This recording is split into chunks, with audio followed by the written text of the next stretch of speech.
Akun Instagram @anakputramahkota Ivan Gunawan kini telah dihapus.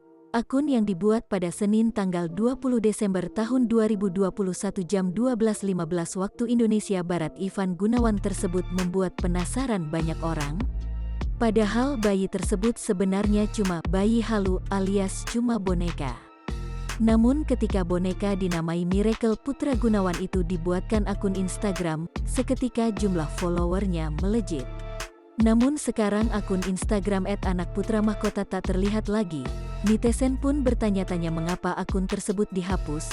Apakah Ivan Gunawan tak ingin ibunda tahu? Belum diketahui pasti alasan Ivan Gunawan terkait penghapusan Instagram @anakputramahkota.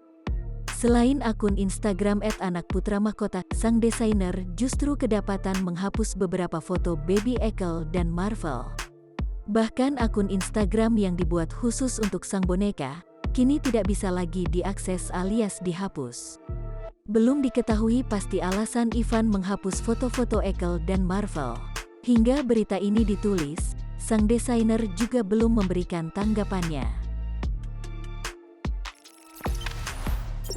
Jangan lupa subscribe, share, komen, dan like ya!